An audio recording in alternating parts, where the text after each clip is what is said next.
Hey, what's up, everyone? Welcome back to another episode of the Fantasy Fellowshow. We're back with John and Drake. It's Tuesday night, back to our old usual night from last season, so we're all ready to go here. We got the guys all ready. And Drake, man, what's going on? How you doing?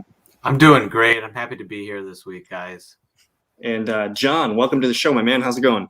Good. Doing well, man. Looking forward to chatting about some hoops. And so last week, John and I talked about a handful of things. I'm looking at the standings right now, and we got Washington with the best record in the East. Cavaliers sitting there at 5. The Bucks down there at 11. There's a lot of things going on. Drake, since we missed you last weekend, what are your thoughts on this Eastern Conference standing so far? Well, I think it's exactly what we talked about before the season. Washington would be the clear front runner for one, and the rest would just kind of fall in. So, No, it's fun looking at this, especially as a Cavs fan, because I'm used to this early season hype kind of fun.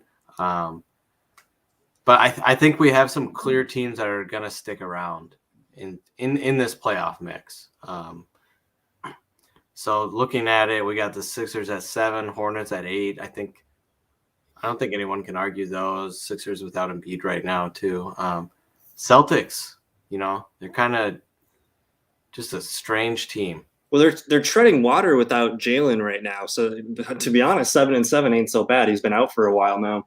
Yep. And then you got the Hawks. Obviously, we expect them to sneak in. We expect the Pacers and Bucks are going to be in the mix. So this list, we got some fallers. People are going to fall out of this. I think the Raptors might be one of those teams that probably isn't a playoff team this year. The Bulls. Is the Bulls Siakam for back? real? Siakam is back, and he's playing well. So you never know about that team. The Knicks, we assume they're a playoff team. It's hard to kick someone out right now. Even the Hornets. Maybe John has some thoughts on that. Yeah, John, what do we make of looking at this? First of all, does anyone know when Joel Embiid's coming back? We got a question from Justin. I haven't seen anything on Joel Embiid. He's in the COVID protocol, so it's a day-to-day thing, Justin. I have him on my team, so I follow him like every couple hours. I check. So this was Monday, November 8th, so we are a full 8 days beyond that. So I would imagine sometime this week he's going to get activated. Usually it's a 7 to 10 day thing. So who knows? I don't know the schedule for him this week, but I would figure maybe this 18th or probably the 20th he'll be back. So, I would think the 20th is more realistic. Yeah. So John, my favorite question is, what basketball games did John watch in the last week? And what can you tell us about the Eastern Conference? Yeah, it's a good question. I did not watch a lot of games from the East. I caught a couple, highlights, especially checked out the Cavs, Celtics highlights because I was really interested to see some Mobley action. Both teams were missing key players. Watched some Raptors Pistons highlights, as disgusting as that maybe sounds, just because of some fantasy interest and my always growing Killian Hayes interest. So I've seen some trash basketball teams do some interesting things. Overall, with this Eastern Conference picture, I think Drake makes the best point possible. There's definitely going to be some fallers, right? There's some people in here that are definitely pretenders. The interesting thing to me is the team, I thought, of these 10 teams that are currently in the playoff mix for the East, I think that the best candidate for the faller is the team at the top. So I don't know. At some point, the Wizards are going to be too sticky. They're going to be too stuck in the playoff mix to actually fall out. Right now, I think it's early enough where they could easily still be that team, but eventually I'm going to flip the switch on them because they just continue to win games and actually look competent. So as of now, I still think they're going to miss the playoffs, but talk to me maybe before the end of this calendar year, I might change my opinion on that. So I definitely think I don't know how much I like the Pacers making it, just given the depth of everything.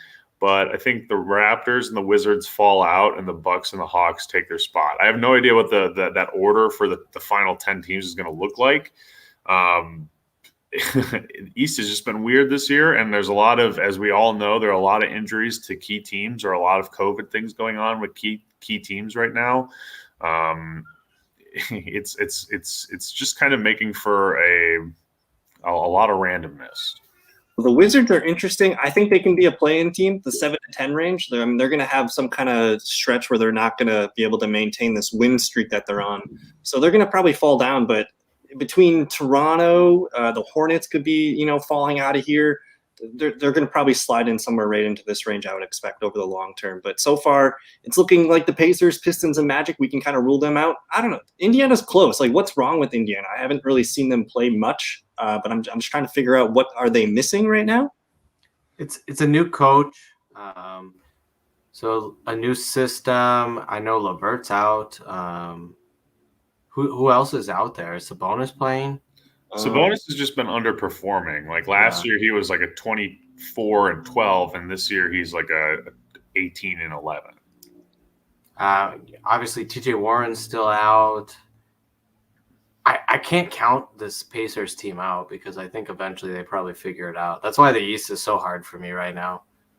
Like, I could, in good conscience, maybe kick the Cavs out, but I won't do that. So, well, it looks like the Pacers' problem is their depth. They're not really strong with their 6th, 7th, and 8th. It ends at like 6. And I know Duarte is injured right now, so he's not going to play maybe this week. We'll see.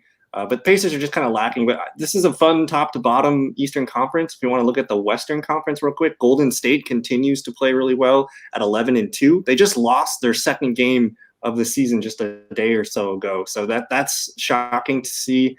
And then we got a handful of bottom dwellers. There's more bottom dwellers on the West than there is in the East. And it looks like these 5 teams right here that we see in the West, like these are almost guaranteed the teams that are not going to make it. Maybe the Kings fall, maybe someone else moves up. But John, what are we feeling with the Western Conference? Yeah, no, I think there are 6 teams that probably deserve to miss the playoffs in this conference. And so it's going to be which one accidentally lands in that 10 spot, because I think those top 9 are really good.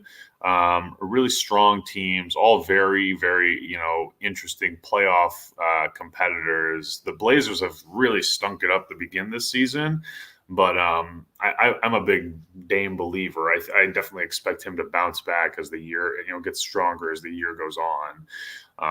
The Grizzlies at 7-7 actually surprised me a bit, because every time I look at any of the stats, they always tell me the Grizzlies are just going apeshit. They're having an awesome season.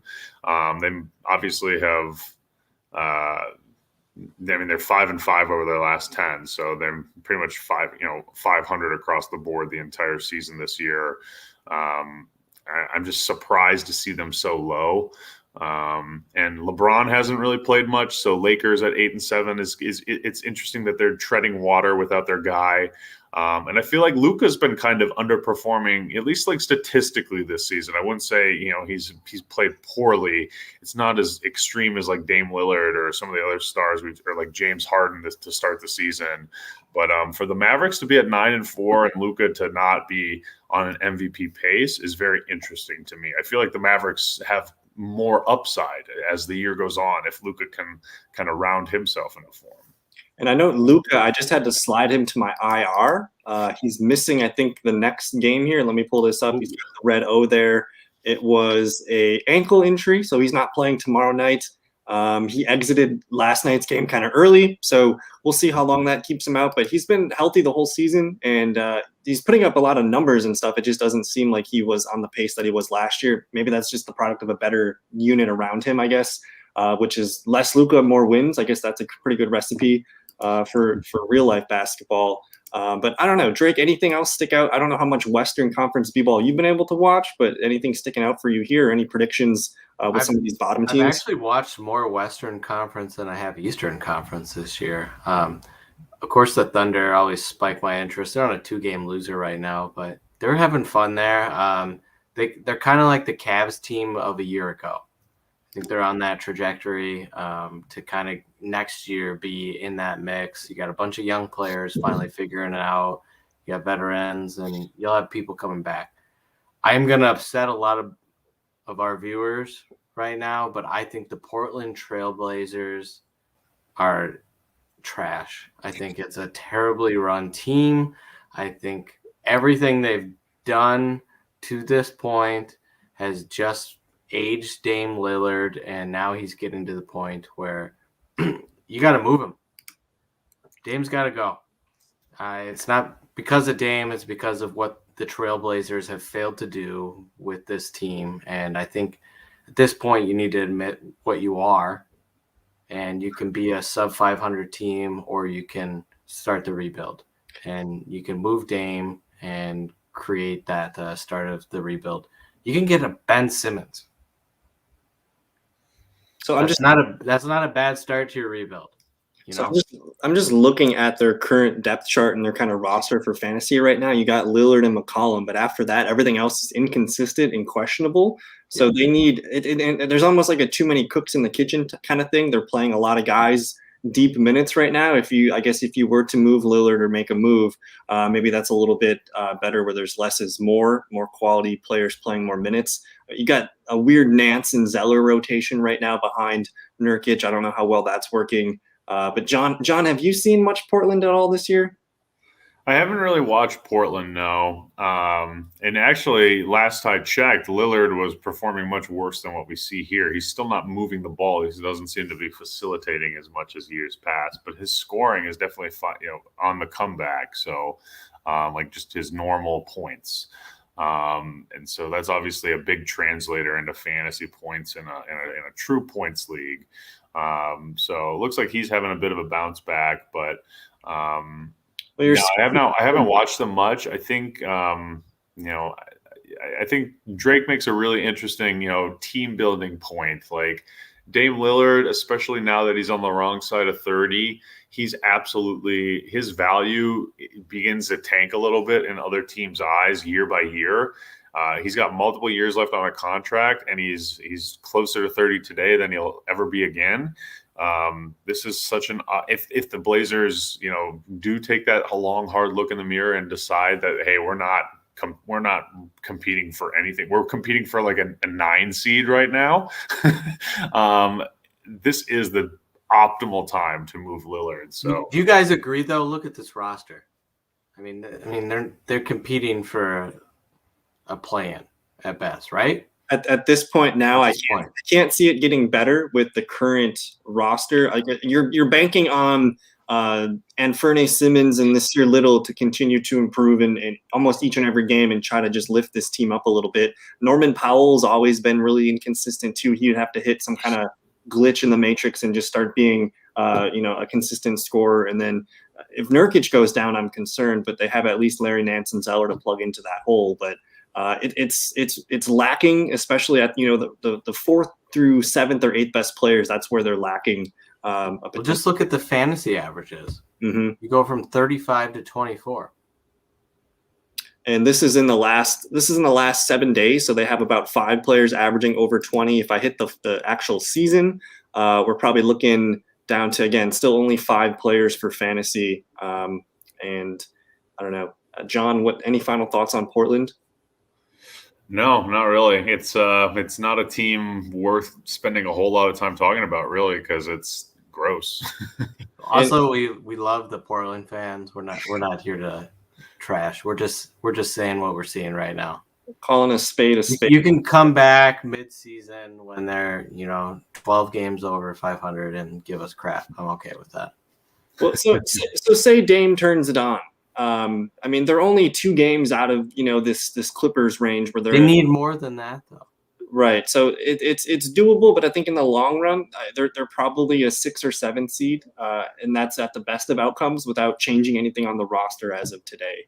So if I had to paint a picture, they could potentially get out of the play-in game, but you're relying on some pretty good teams to have some hiccups. So we'll see. But any other final thoughts on the Western Conference, or should we start diving into some actual fantasy numbers and some names?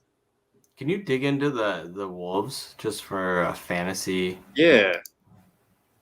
I don't know much about them, but they have I remember the only thing I was gonna say, if I said one additional thing, was about the Wolves. I said I really liked what the Wolves were doing like 2-3 weeks ago, and I don't think they've won a game since I uttered those words. So well, that Bucks, Wolves are going to Wolves. The Wolves will Wolves. You know.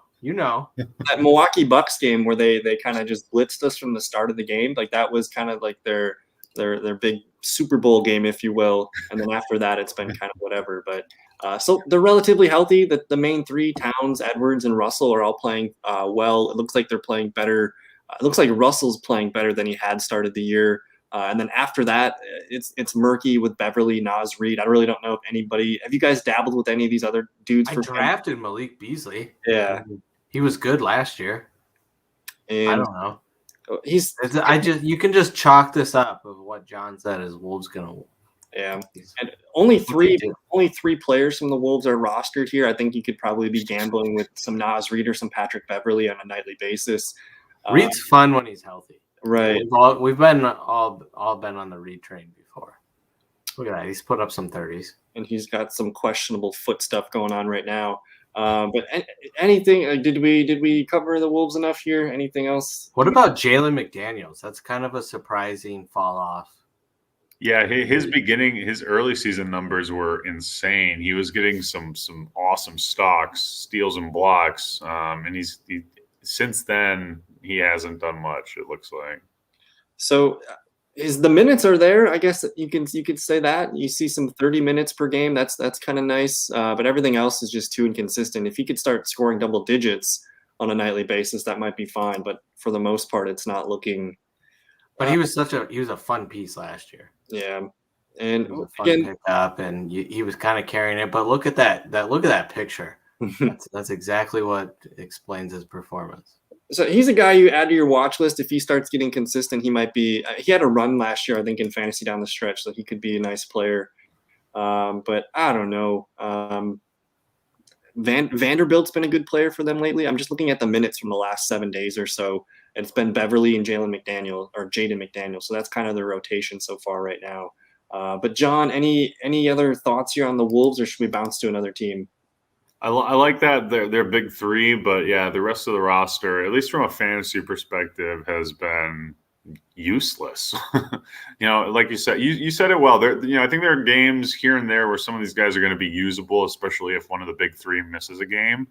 But there were games where Russell missed, for example, and I picked up Pat Bev for a couple days, and he had one game in the 20s fantasy wise, and then the other two were in the teens. So even if I don't know, there's just not a lot of reliable producers outside of their core. Right. Do we have another? I'm trying to think of other teams that we really haven't been able to take a peek at that might have a lot of fantasy people that we're interested in. So I'm just going to filter by points per game. Sacramento sitting here second in the West with 111.6 points per game. Can we just take a peek just for fun? Sure. We have to. We're gonna look do in it. that closet. If also, Aiden, I'm sorry. We're not here to hurt you. And who knows, man? There could be. Could turn it around. Dame doesn't need much to get hot. So no.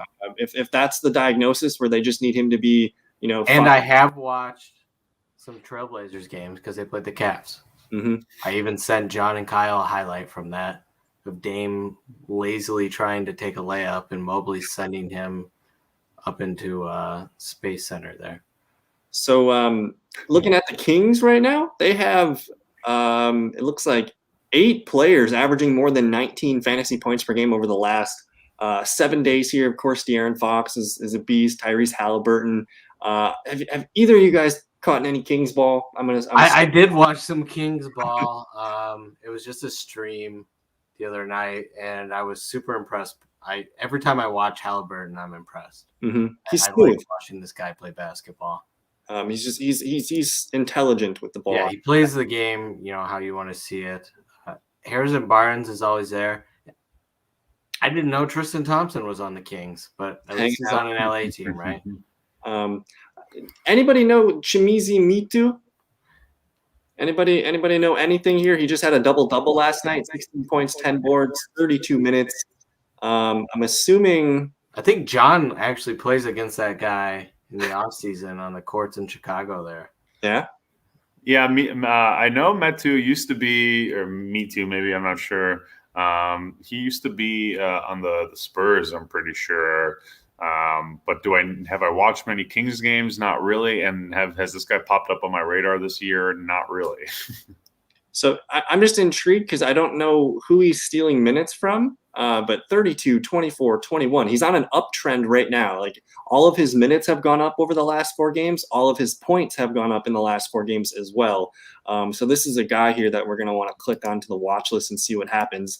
Rashawn Homes is still a really good player. He's widely owned in a lot of leagues, and he's playing really well. But it seems like they like to go big here with a double center situation. What's going on with Bagley? Does Bagley play? Bagley's out of the rotation. He gets minutes here and there, but he's as you can see, he's out of the rotation. Holy crap! And I'm not even seeing any kind of injury update here. What pick was he? 3? He was 2. He was 2. It was Ayton, Bagley, Doncic, right? Yeah. Oh my God. Here's the blurb from October 19th, the week before the season. It's clear the Kings have no plans for him in the future and yet passed on potential deals. That's from his agent. And instead, they chose to bring him back, but not to play him. So he's just not even being used. It looks like Metu or Metu is the guy here that they're rolling with. Because they used Bagley and Rashawn Homes in kind of a tall duo last year. Yeah. So it looks like this Metu and Thompson now. Yeah, so I just wanted to look at and see what Alex Len's minutes have been, because he looks like the steady guy that would get maybe 15 to 20 minutes per night. And then Tristan Thompson, let's take a peek here. He's just been playing sporadically as well, but 15, no more than 20 minutes. So I've heard good things about Mitchell. Yeah, let's take a look at his numbers here. You know, maybe it doesn't translate to fantasy all the time, but that's pretty consistent there.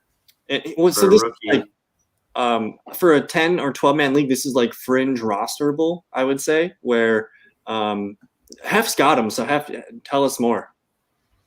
Yeah, no, I mean, well, I think the first thing to keep in mind with Mitchell is he's a rookie. And then the second thing is the 2 best players on the Kings play his position. There's De'Aaron Fox and Tyrese Halliburton. They all essentially play point guard. That's their natural position. I think they're kind of forcing Halliburton, Fox, Mitchell to play a lot of shooting guard, just given the way the roster is constructed. So it's not a perfect fit for Mitchell. You would think he would maybe have went to a team where there's a bigger need for a floor general. But given the situation he is in, he is absolutely maximizing his opportunities. His minutes are not, they are a little more variable. There's no, some nights he's getting over 30, but just as many nights he's getting under 20. So that's probably the knock against him. But when he does get minutes, he's doing useful things on the floor. And even when he's not getting minutes, I mean, I think the big positive with him coming into the league was, outside of his leadership and maturity, was his perimeter defending ability.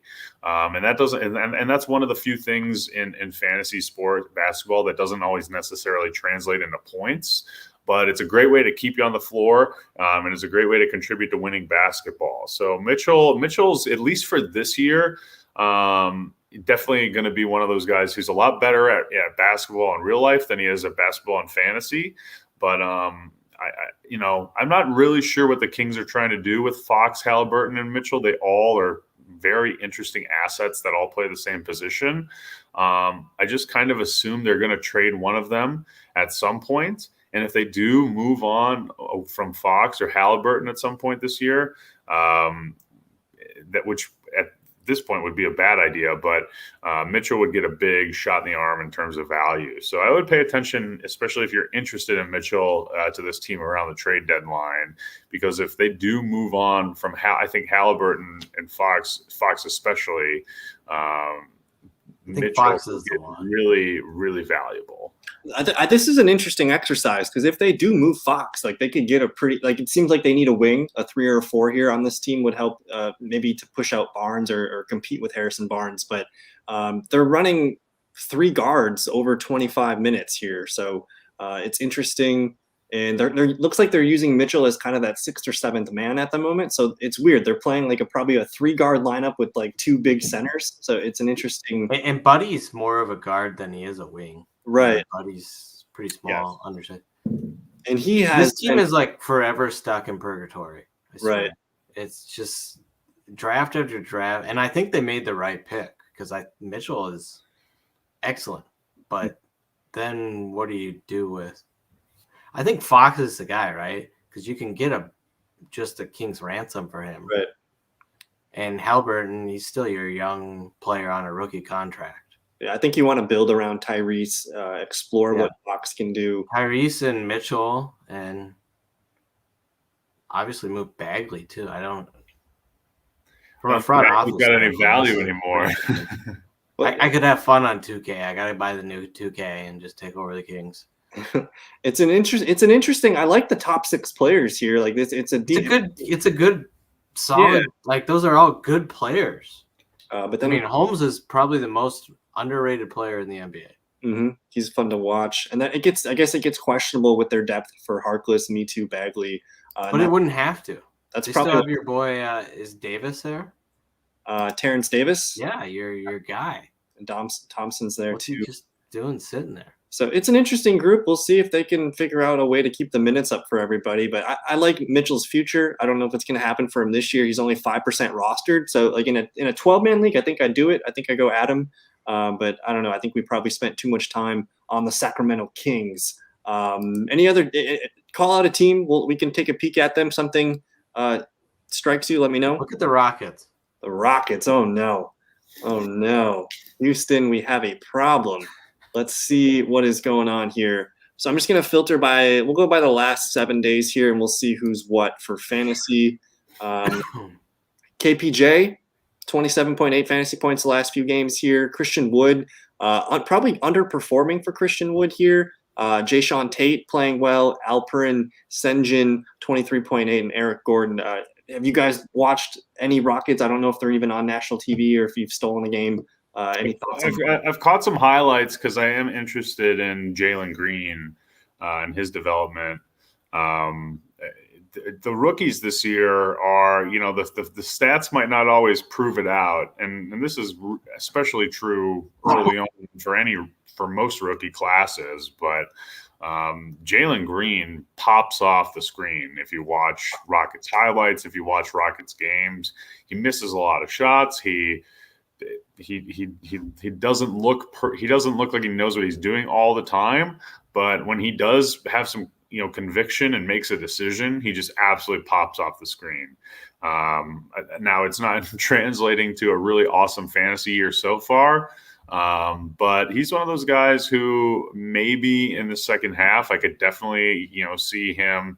And some of these guys do run into a rookie wall, so it could go the other way on you. But if you believe in a guy like this, he might be an interesting guy to invest in. Like a semi buy low for the second half of the year. Just look at the streak he's on right now. If he's owned in your league, that owner is probably not super satisfied with a bunch of teen scores and then a 130 over the past 2 weeks. So, Kyle, can you look at how many times I've cut him?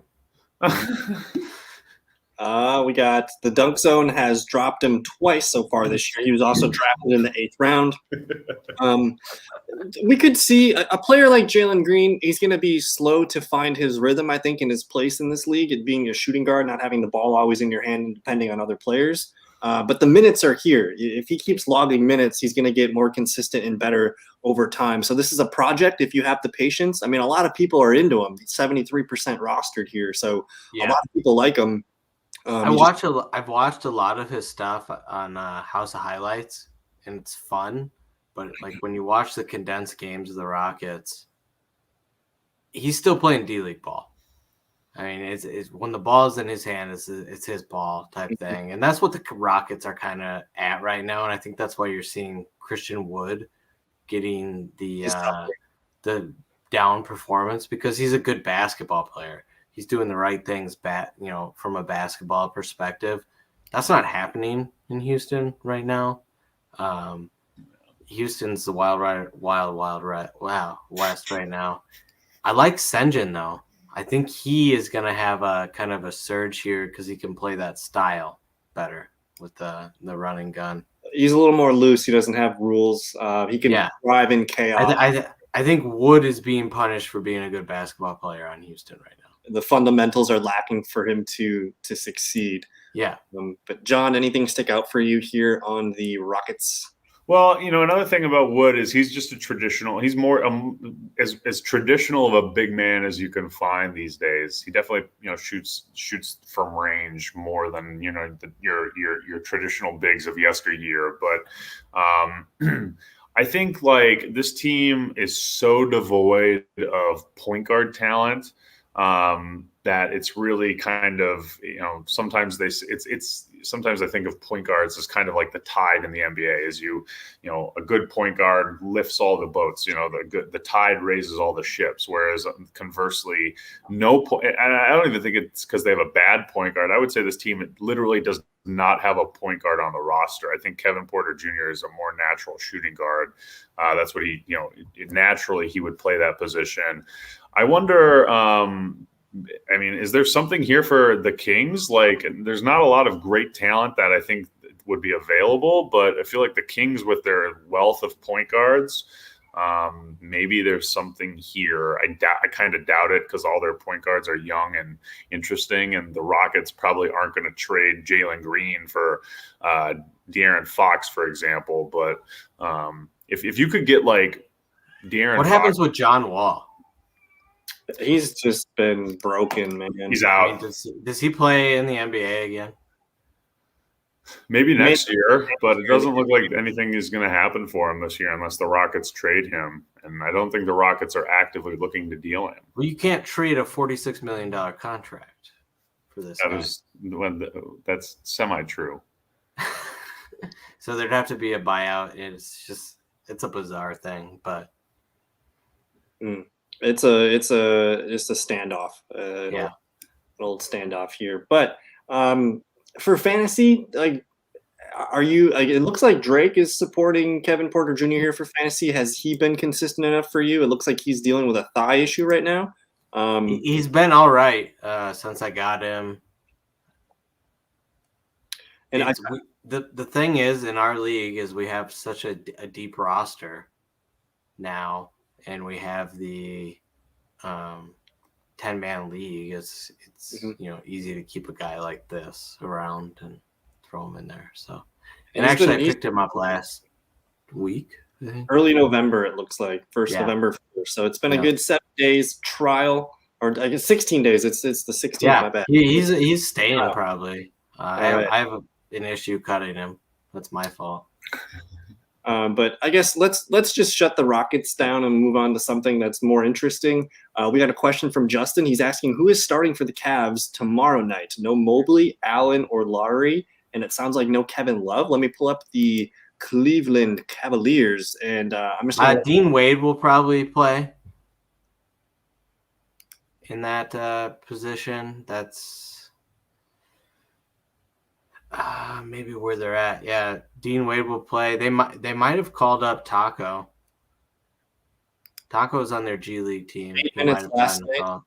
Yeah, so it's probably Taco, and you'll see a lot of Dean Wade, and then a lot of just the guards and the forwards playing. So you'll see if you can pick up like an Okoro, that man's going to play a lot tomorrow. I like the Chede play. I mean, Chede's a great play if he's still around, because more shots for him, right? So he is, and he plays well with the team. So that's a good pickup. But so I'm just trying to look at who, like, there's so many O's here. I'm just trying to look and see who they got. So Skeletons they're rolling with Tricky Ricky, Garland, Chede, Okoro. What's this Dylan Windler doing? Is he anything for fantasy at the moment? He's kind of not. Windler's a popper. He'll have some games, but I wouldn't pick him up in fantasy. Has Denzel Valentine been anything here for these guys? Kind of just getting minutes the last games, so he's getting in there. I think your guy to pick up is Dean Wade and Okoro. So what alarms me for Wade is the 35 minutes last night, no points and 8 rebounds, only 10 points. So if he can get the 8 rebounds with the points, then you're probably looking at something here. And so let's talk about Mobley though, Drake. What can you tell us here with this injury? They said it was a 2 to 4 week elbow injury is what I heard, but I think it's just a precautionary move. They're gonna take their time with him and kind of work him back. So it's a big hit to the Cavs because Mobley's rookie of the year right now, and he's been playing extremely well. He's playing extremely well. I mean, he's an all-star right now, and he's been the reason, for how he's playing. So him and Allen and Markkanen, when those three are back, it's gonna be great. What is Allen's injury? We are looking at Markkanen will be back the next game. I think he was in that COVID protocol thing.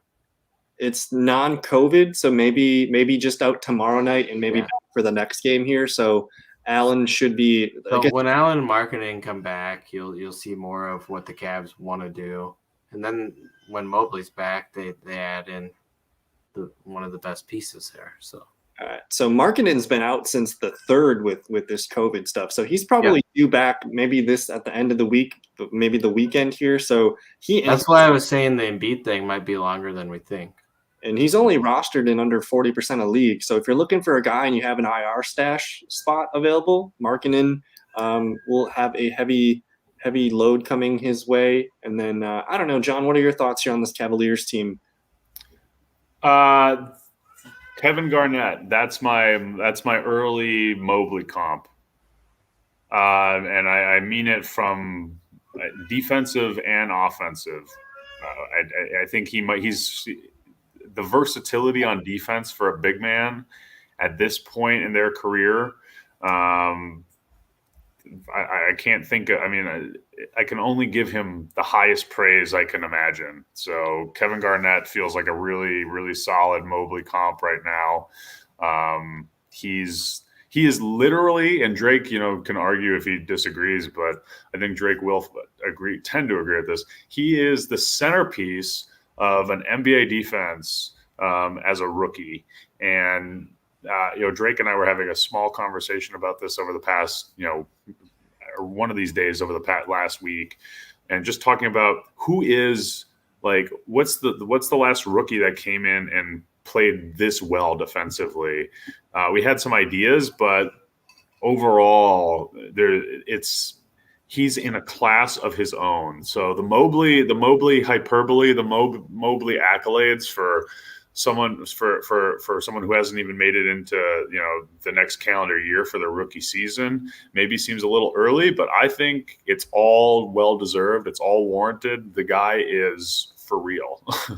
Well, I'm floored that this is his output so far, 15, 16 games into his career, and just the growth potential in here is going to be really fun to see and develop. And I think it's going to be the Cavs got one, man. You guys got one. This is a fun player to build around. So you got something to be excited about. And I don't know. I was able to see some highlights and some things. I still haven't been able to watch a full Cavs game, but I do want to catch that next Cavs-Bucks game when they're in town. So so far so good.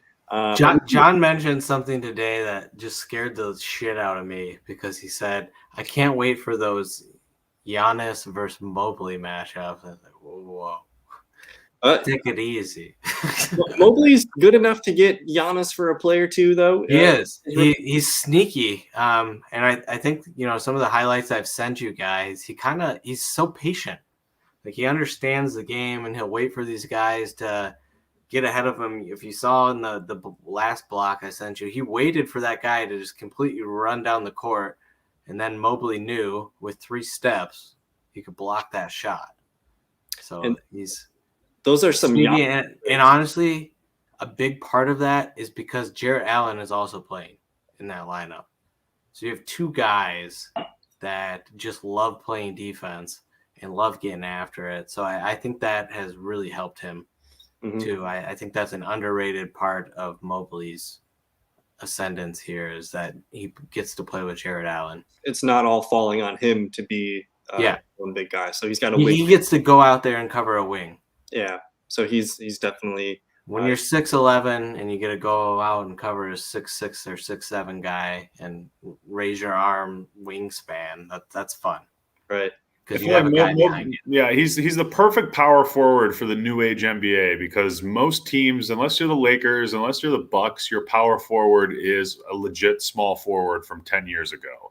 So Mobley can guard anyone on the perimeter just about as well as, the upper echelon wings in the NBA or guards in the NBA. And then to Drake's point, he contributes legitimate interior post defense. I mean, as a rookie, he's basically mimicking a really good version of Giannis Antetokounmpo on overall aggregate defensive impact. He does it a little bit of a different way, but he's basically impacting the ball on the defensive side as good as Giannis from like 2 years ago, 3 years ago, and he's a rookie. So it's a good feeling. I can see a lot of fun for the future of the Cavaliers with this guy as their centerpiece, and they just need everyone to stay healthy.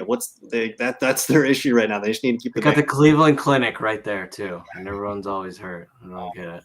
But we got maybe 10 minutes left in the show. I did see a question here in the trades. Kevin Durant, would you trade Kevin Durant for Cade and DeRozan? Any quick thoughts on this? I'm keeping KD. Yes. Keeping KD. Keeping KD, no problem. I think the KD side wins in this without knowing much about your league size and format. I will say DeRozan is playing. I mean, if you look at the overall fantasy points per game between DeRozan and Durant, it might be the gap is probably a little closer than you think. And then outside of that, Cade has definitely been underperforming to start this year. Even for a rookie, I think he's been underperforming a bit to start this year. So overall, I think if you're a huge Cade Cunningham guy and you really, really think he's gonna explode as the year goes on, this might be an okay deal for the Cade DeRozan side. But I personally, I would take the Durant side 10 times out of 10. Mm-hmm. We got a question from Aiden. Our favorite game, start, bench, cut. So this is probably some fringe, maybe 10, 12 guy. 10. You got to keep Franz Wagner. You think so? Let's see. I'm just already calling it because this guy he's a fun rookie. I've been following this. I was going to say over the last 7 days, he's averaging 27 points per game. The minutes are super high here. Scoring inconsistent. It was more consistent earlier in the season. And then the steals, man. He's loading up on the steals here. So that's really great for this is a category. This is a really good category player. If you need steals, he chips it in blocks. So his length is really nice here. Cut Duncan Robinson. It sounds like Duncan Robinson he's playing well the last 4 games. So I see the hesitation here. I look at those last 4 games, and those are some big numbers. It just seems like Seth Curry is never consistent enough to me, and he's missed the last 2 of the last 4 games here. Drake, you're saying to cut Duncan? Well, now that I saw that, I think we should cut Curry. This is really tough. I don't know if I've cut Duncan in the past. That's why I said it. He tends to have these streaks, though. Yeah. And I've been a Duncan apologist. Like I kept him on my roster far too long last year. So if I filter by the last 15 days, Duncan's the worst player, and Curry. I'm starting Franz. So John, you have quick thoughts on this? Yeah, I think if we're talking right now today, if you're trying to pick someone to start in the next couple games, I'll take Duncan Robinson until he cools down.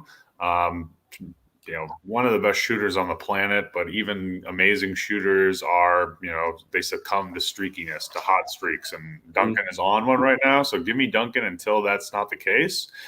And then I guess I'll go keep Franz on the bench and cut Curry for right now. If we're talking season long, I might be cutting Duncan, and at least because Franz is very young and has some interesting upside. Duncan and Seth, you kind of know what you're getting, and I think I would probably cut Duncan season long, but I think I agree. Franz is the prize here for season long, and then to be honest, like Curry and Duncan are both roller coasters. You just ride whatever's the hot hand at the time.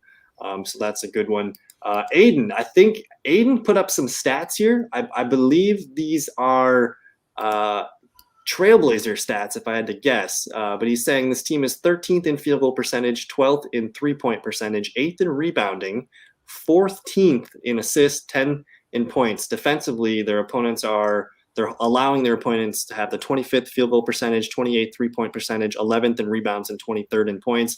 And then he's asking, is that team a playoff team? You're middle of the pack team. So right? Nothing sticks out. They're good. You could be. You could be, just like we said. So it is kind of be a playoff team. We got to get those numbers up. But this is a league of just crazy runs and talent taking over, and that's my issue with the Trailblazers. It's not Dame, it's not CJ, it's what happens after that. Mm-hmm. Right now, I imagine this is a very talented team. Yeah, it doesn't mean that they won't make the playoffs and they can't play good basketball for their coach, but they're absolutely a playoff team. But they're either going to lose. They're going to either get eliminated. I mean, they're a round one elimination in my mind. They're absolutely a playoff team. Absolutely, because we looked at the West, and there's given the play-in game, they're absolutely a playoff team. But I think there are 6 teams tripping on themselves in the West to try to miss the playoffs, and one of them is going to fail. And the Blazers are not in that group. So, I think you're right. The top 7 of this West seems locked, and then after that, it is literally the Wild West with the Grizzlies, the Blazers, the Kings, and whoever. And I'll take the Blazers over the Grizzlies.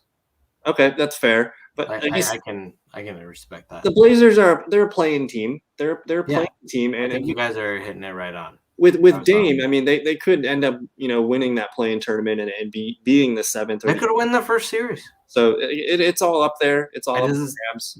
It stops at some point, This ride ends. But we got another real quick start bench cut. This one's a little more interesting because I've actually was looking at Steven Adams as a player here on my team, and I was like, do I need to cut Steven Adams? Like, I don't know. You look at the last 7 days. Kevon Looney 27.6, PJ Tucker 25.2, Steven Adams averaging 31. Any quick thoughts stick out to your heads here? I think you have to keep Adams. If he's playing that many minutes, you're going to get some good Adams games. You'll get some of those average ones. PJ Tucker's minutes are eventually going to have to go down, right? I would imagine. He's on a 4-game really nice streak. He is, but look at those minutes. He's probably a guy that probably belongs more in the 23 to 26 minutes per game. So I think he is looking like the more long-term cut decision. But Kevon Looney, I don't know. He's kind of wild the last few games here. I don't really see much ceiling. He'll pop up every now and then. So which one? I'm probably cutting Looney. Tucker's still a good piece. And then you start the Adams. John, any differences? Yeah, Tucker, I'm cutting Tucker no matter what. We're talking season long or just this week. Tucker is the epitome. He's the poster child of the good at basketball but terrible at fantasy basketball group. I love the guy, but he's a true role player. He's obviously on a hot streak right now, but he's not a Duncan Robinson when it comes to hot streaks. I don't think his has a lot of legs to it. Adams is probably the guy I like the most of this group. I just feel like him and Ja are starting to kind of gel. And after looking at that Looney stat line, I mean, the Adams stat line is definitely all over the place, but Adams has a much greater track record of sustained performance, whereas Looney has kind of always been a fringe rotational player. So for Looney, he's playing in a game right now. That's why he's only got 6 minutes in this game. But the last 3 games, 20 minutes, and 29, if he can stay above 20, he's a guy that could be on and off rosters in 10 and 12-man leagues. So just keep an eye on him. But Tucker, that's probably going to cool down as the season gets on. And then we got one more start bench cut question here. Let me fire up these names. Let's get Josh Hart in here. Remove which Morris. We'll find a more. We'll add all the Morrises we can add. Is it one of the twins or is it Monte? All right. So if we're just gonna add the Morrises, man. We'll diagnose this. We're gonna be thorough here. Oh, there's a Jalen. I didn't even know there was a Jalen. So the Morris twins are out, and it's definitely not Jalen Morris. So all of the Morrises besides Monte, we're looking at here. The last Marcus, isn't it? And we're going to just remove those. So the last 7-day stats, they're all within 26 to 29 points. If you're looking for consistency over the last 15, that's where Josh Hart kind of takes control here with more minutes and a few more defensive stats. And then if we hit the last 30 stats, Monte goes down to 22, Josh Hart 25. So just off those filters, I'm liking Hart. Let's take a look at these numbers here. Some herky-jerkiness going on here, but I like those numbers for Hart. Derrick Rose, I feel like, is just he's an emotional roller coaster. Yeah, I just assumed Rose was going to be the best of this group by far, but he's definitely got a bunch of duds in his. I think I'm choosing Hart. Yeah, I think I'm choosing Rose as my second guy, and Monte is a free agent in our league. So yeah, I'm fully aligned with that. Morris has had nothing but the perfect opportunity with Jamal Murray being out this year. Yeah, and I mean Morris is just he's a bench guard. He's he does well when he's not on my team. Right. He does well. He does well when he's coming off the bench. Yeah. He's a guy. Morris is a guy you add when they have a double, back to back. You got 2 games, you steal it. Rose and Hart are the keepers there. So, but I don't know. You guys, we got a couple minutes left here before I got to get ready at my 7 o'clock. You guys have any final thoughts or things to be excited about for the next week? We'll be going live next Tuesday night. I think we kind of agreed on. So we'll see you guys on Tuesday. But any final thoughts or things you're excited for the rest of the week? I'm just excited to see how the schedule plays out. We'll have new fun things to talk about next week. And I'm just going to keep watching Pistons games until they become good. So I'm not sure how long that will take. I don't think it's going to be this year, but they're an interesting basketball team to watch. If you ever get the luxury to watch a Pistons game, you absolutely don't know what you're going to get, and I would recommend it. I think by the time the Pistons are good, John will have a full beard, and he'll be ready for the Pistons to have some fun. But that's going to do it. We'll be, again, live next Tuesday night. Thank you guys so much for your time. We'll see you next Tuesday. Have a good one. Peace.